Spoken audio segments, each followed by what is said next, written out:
Salam dan selamat pagi. Selamat kita kembali di dalam ruang ibadah kita pada pagi hari ini.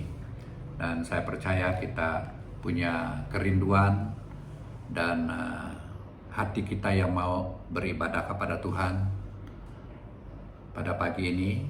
Dan saya yakin dan percaya bahwa kita telah mempersiapkan diri kita untuk beribadah, mendengar firman Tuhan, dan kita dapat belajar firman Tuhan, dan kita dapat duduk di kaki Tuhan untuk mendengar Tuhan berbicara kepada kita melalui firman Tuhan ini. Dan saudara-saudara yang saya hormati dalam Tuhan Yesus, firman Tuhan yang saya ingin kongsikan untuk kita pada hari ini adalah terdapat di dalam Filipi pasal 4 ayat 4 hingga ayat yang ke-9. Filipi pasal 4 ayat 4 hingga ayat ke-9. Firman Tuhan berkata demikian. Bersukacitalah dalam Tuhan. Sekali lagi kukatakan, bersukacitalah. Hendaklah kebaikan hatimu diketahui semua orang, Tuhan sudah dekat. Janganlah hendaknya kamu khawatir tentang apapun juga, tetapi nyatakanlah dalam segala hal keinginanmu kepada Allah dalam doa dan permohonan dengan ucapan syukur. Damai sejahtera Allah yang melampaui segala akal akan memelihara hati dan pikiranmu dalam Kristus Yesus. Jadi akhirnya saudara-saudara, semua yang benar, semua yang mulia, semua yang adil, semua yang suci, dan semua yang manis, semua yang sedap didengar, semua yang disebut kebajikan dan patut dipuji, fikirkanlah semua itu. Dan apa yang telah kamu pelajari dan apa yang telah kamu terima, dan apa yang telah kamu dengar, dan apa yang telah kami lihat padaku, lakukanlah itu. Maka Allah sumber damai sejahtera akan menyertai kamu. Demikian firman Tuhan untuk kita pada hari ini. Nah, di sini saudara-saudara, saya ingin membicarakan tentang satu tema yang membicarakan tentang quality rohani. Quality rohani. Kalau kita berbicara tentang quality rohani, itu harus kita ingat bahwa quality rohani orang Kristen. Quality rohani orang Kristen. Nah, kita akan mempelajari beberapa hal yang harus kita lakukan saat kita menghadapi ujian hidup untuk menghasilkan ujian ataupun untuk menghasilkan kehidupan rohani yang berkualiti. Ya. Tuhan mau supaya kita punya quality iman yang benar di hadapan Tuhan. Yang pertama adalah dalam ayat yang keempat. Dalam ayat yang keempat ini membicarakan tentang apabila kita berhadapan dengan ujian hidup, kita senantiasa memiliki sikap bersukacita. Ya, sikap kita yang bersukacita. Ya, ini membicarakan tentang bagaimana orang Kristen yang diperhadapkan dengan ujian ini yang boleh menghasilkan quality iman yang benar adalah mereka boleh memiliki sikap tetap bersukacita dalam hidup mereka pada waktu mereka diperhadapkan dengan ujian iman mereka. Ini dalam ayat yang keempat. Sebenarnya kita lihat waktu Paulus menulis kepada jemaat di Filipi, surat ini adalah dia tulis dari dalam penjara. Ya, pada waktu dia dalam penjara, dia menulis kepada orang di luar sana supaya mereka senantiasa bersukacita dalam hidup mereka, sekalipun mereka berhadapan dengan masalah ataupun sekalipun mereka berhadapan dengan ujian iman mereka. Nah, kalau kita pikirkan pada hari ini, kita diperhadapkan dengan situasi yang terjadi pada hari-hari ini, di akhir-akhir ini, diperhadapkan dengan suasana yang begitu menakutkan, dinamakan satu virus yang mematikan, yang boleh dikatakan begitu, dan sangat memberi tekanan kepada seluruh umat manusia. Tidak kira negara maju, negara mundur, orang kecil, orang besar, ya, semuanya berhadapan dengan keadaan seperti ini. Jadi apa yang kita lihat di sini, ya, yang kita lihat bagaimana hidup orang Kristen, ya, menghadapi ujian untuk menghasilkan kehidupan rohani yang berkualitas ini. Tuhan mau supaya iman dalam diri kita sebagai umat yang percaya kepada Tuhan, kita mempunyai quality hidup kekristenan yang dikehendaki oleh Tuhan. Ya, salah satu daripadanya adalah tetap bersukacita. Bersukacita. Ada damai, ya, dalam diri kita, sehingga kita boleh berhadapan dengan ujian, sekalipun ujian yang berat, yang ringan, dan apa sekalipun ujian yang kita hadapi, kita mempunyai sikap hati yang senantiasa bersukacita dalam hidup kita. Nah, saudara-saudara, yang kedua,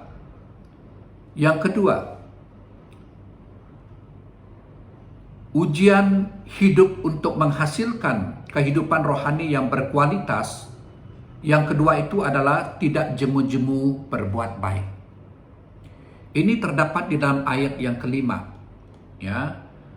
Ayat yang kelima mengatakan, hendaklah kebaikan hatimu diketahui semua orang. Tuhan sudah dekat. Hendaklah kebaikan hatimu diketahui semua orang. Tuhan sudah dekat. Ini yang kedua, ya, yang kita boleh lihat di sini dalam ayat yang kelima ini adalah tidak jemu-jemu berbuat baik, ya, tidak jemu-jemu berbuat baik. Nah, apabila kita tidak jemu-jemu berbuat baik kepada siapa saja, maka Tuhan akan menempatkan orang-orang yang baik berada di sekitar kita. Ya, saudara-saudara, apa yang kita tabur, maka itulah yang akan kita tuai. Dalam Galatia pasal yang ke-6, ayat yang ke-7 mengatakan, jangan sesat, Allah tidak membiarkan dirinya dipermainkan. Karena apa yang ditabur orang, itu juga yang akan dituainya. Ini firman Tuhan. Jangan sesat, Allah tidak membiarkan dirinya dipermainkan. Karena apa yang ditabur orang, itu juga yang akan dituainya. Ini membicarakan tentang tidak jemu-jemu berbuat baik, yang terdapat di dalam Filipi pasal 4 ayat yang kelima tadi. Ya. Nah, dalam Galatia pasal 6 ayat yang ke-8 juga mengatakan, sebab barang siapa menabur dalam dagingnya, dia akan menuai kebinasaan dari dagingnya. Tetapi barang siapa menabur dalam roh, ia akan menuai hidup yang kekal dari roh itu. Nah, untuk itu saudara-saudara yang saya hormati dalam Tuhan Yesus, janganlah kamu berhenti berbuat baik. Kebajikan. Hari-hari ini kita melihat, ya, ada ramai orang-orang yang merasa simpati dengan keadaan yang terjadi, sehingga banyak gereja-gereja Tuhan, bahkan secara individu mereka bertindak untuk membantu orang-orang yang susah. Di kalangan gereja Tuhan, mereka dapat membantu mereka yang memerlukan pertolongan melalui kebajikan. Nah, saudara-saudara, ini adalah yang dikatakan bahwa janganlah kamu jemu-jemu untuk berbuat baik. Berbuat baik artinya karena itu lahir dari hati kita yang mengasihi orang-orang yang perlu kita kasihi. Bahkan orang-orang yang memerlukan pertolongan, siapa saja, kita membantu mereka dan kita memberikan pertolongan kepada mereka. Oleh sebab itu, firman Tuhan mengatakan kepada kita pada pagi hari ini, dalam ayat yang kelima ini, membicarakan kepada kita bahwa hendaklah kebaikan hatimu diketahui semua orang. Tuhan itu sudah dekat. Diketahui oleh semua orang. Karena Tuhan itu sudah dekat.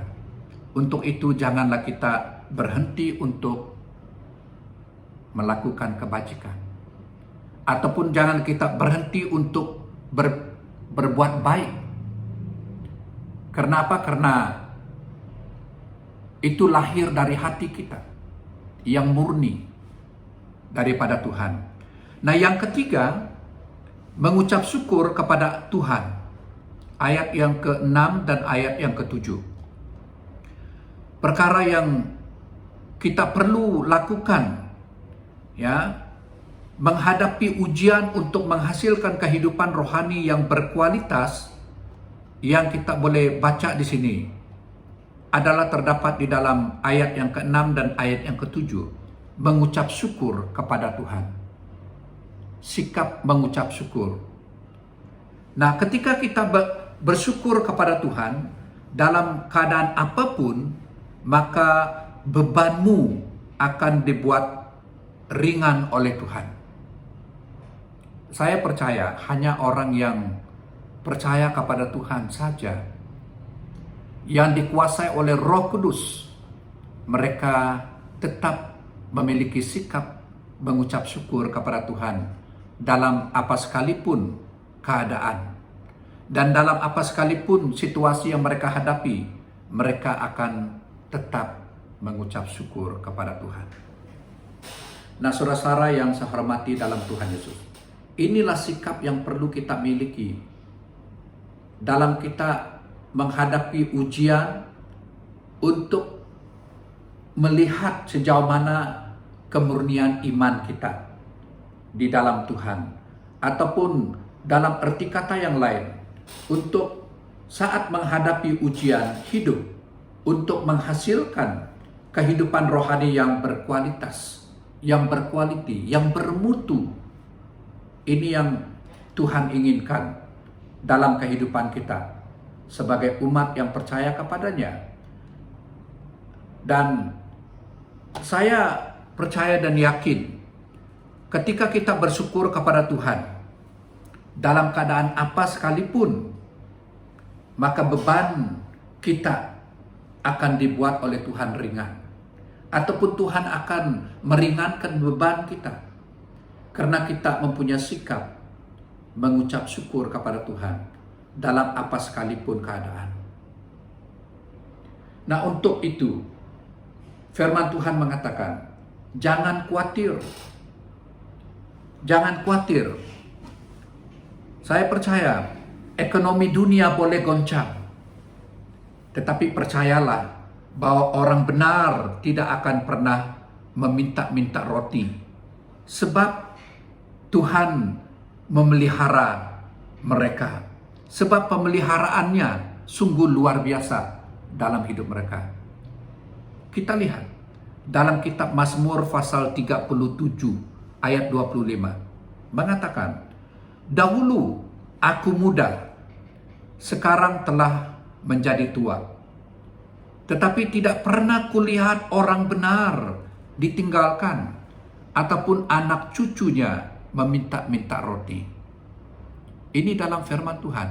Bagaimana kita melihat pemeliharaan Tuhan terhadap orang benar. Tiap hari ia menaruh belas kasihan dan memberi pinjaman, dan anak cucunya menjadi berkat. Jadi pemeliharaan Tuhan itu dari generasi kepada generasi sampai kepada anak cucu. Ini janji Tuhan, saudara-saudara. Sebab itu dikatakan untuk kita pada hari ini, kita lihat, kita harus mengucap syukur kepada Tuhan dalam apa sekalipun yang kita hadapi dalam kehidupan kita.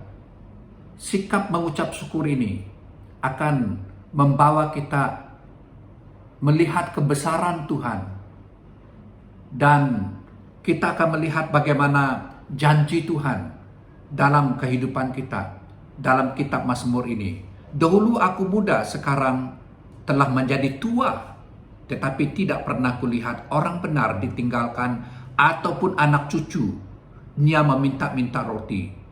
Jadi saudara-saudara, hari-hari ini ya, dia menaruh belas kasihan. Setiap hari ia menaruh belas kasihan dan memberi pinjaman, dan anak cucunya menjadi berkat. Menjadi berkat. Generasi kepada generasi akan diberkati oleh Tuhan, dan mereka akan menjadi berkat kepada orang lain. Nah, saudara-saudara, yang keempat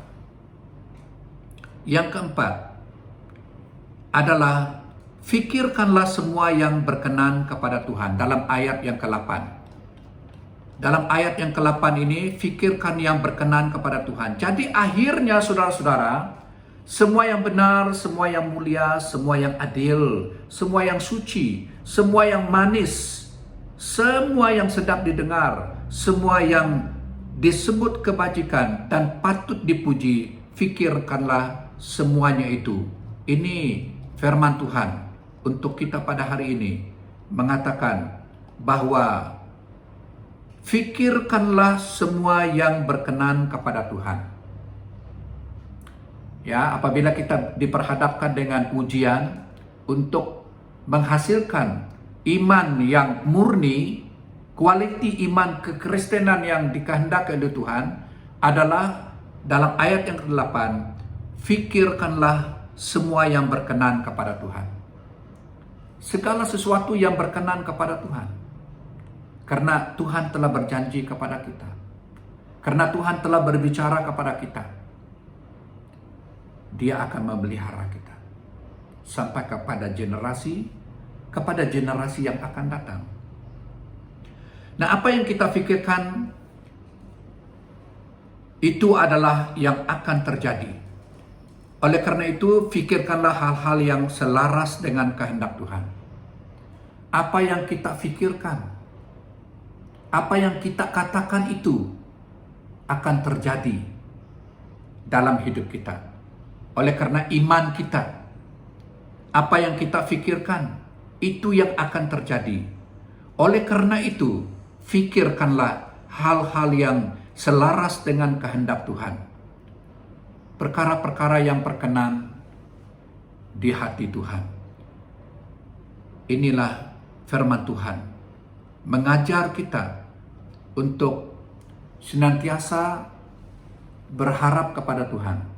Senantiasa meletakkan seluruh kehidupan kita dan mempercayakan hidup kita kepada Tuhan, bahwa Tuhan akan memelihara kita.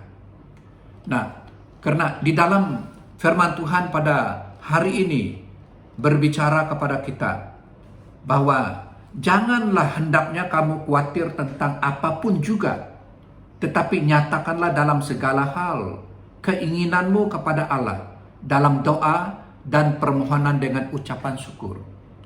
Jangan kita khawatir, ya. Janganlah hendaknya kamu khawatir tentang apapun juga, tetapi nyatakanlah dalam segala hal dan keinginanmu kepada Allah dalam doa dan permohonan dengan ucapan syukur. Dan Tuhan mau supaya kita mempunyai sikap mengucap syukur kepada Tuhan. Kita diminta supaya kita senantiasa berterima kasih kepada Tuhan terhadap apa yang Tuhan telah berikan kepada kita. Lebih daripada itu, janji Tuhan yang memelihara kita dari generasi kepada generasi, daripada generasi ini sampai kepada anak cucu. Itu janji Tuhan dalam hidup kita. Jadi saudara-saudara yang saya hormati dalam Tuhan Yesus Kristus, sebab itu mari kita meletakkan seluruh hidup kita dan harapan kita kepada Tuhan, karena Dialah tempat kita mengadu, dan kepada Dialah tempat kita berharap, dan pertolongan kita datang daripada Tuhan. Jadi sebab itu kita bersyukur kepada Tuhan. Kita harus senantiasa ada damai dan sukacita dalam hidup kita. Dan kita juga tidak harus jemu-jemu untuk berbuat baik dalam hidup kita. Dan kita harus selalunya mengucap syukur, sikap mengucap syukur dalam kehidupan kita. Dan kita harus selalu memikirkan semua yang berkenan kepada Tuhan, semua yang dikehendaki oleh Tuhan. Itu yang perlu kita pikirkan, karena Tuhan kita adalah sumber daripada segala berkat. Karena Tuhan adalah sumber daripada segala kekuatan kita, sumber daripada harapan kita. Dan tidak ada Allah yang lain selain daripada Tuhan kita yang mengasihi kita di dalam Tuhan Yesus Kristus. Inilah firman Tuhan untuk kita pada hari ini. Semoga kita diberkati Tuhan, dan Tuhan pasti akan melimpahkan berkat-Nya dalam hidup kita selama kita berhadapan dengan situasi yang kita hadapi pada hari ini. Saya mengajak jemaat Tuhan supaya kita meletakkan seluruh harapan kita kepada Tuhan dan menyerahkan seluruh keberadaan kita ke dalam tangan Tuhan, karena Tuhan saja yang akan mampu melakukan perkara-perkara besar, perkara-perkara yang ajaib dalam kehidupan kita, asal kita percaya dan memohon kepada Tuhan. Maka Tuhan akan menolong kita dan memberkati kita sesuai dengan rencananya. Kita berdoa. Terima kasih Tuhan, karena firman-Mu yang begitu baik, firman Tuhan yang begitu indah untuk kami. Tuhan, menteraikanlah firman-Mu dalam hati kami semua. Seluruh jemaat Tuhan yang mendengar firman-Mu akan menerima berkat Tuhan dan akan dikuatkan dan memperoleh dorongan oleh karena Roh Kudus yang mendorong hati mereka untuk lebih mendekatkan diri kepada Tuhan. Dan kami percaya bahwa Tuhan akan melakukan perkara-perkara yang ajaib dalam kehidupan kami, karena Tuhan Engkau adalah Allah kami yang maha besar, bahkan Tuhan kami yang berkuasa mengatasi segala kuasa yang ada di dunia ini. Terima kasih Tuhan, kami bersyukur kepadamu, kami berterima kasih kepadamu. Kami mohon doa berkat ini hanya di dalam nama Allah Bapa, Allah Anak dan Roh Kudus kami sudah berdoa serta mengucap syukur. Haleluya. Amin. Amin.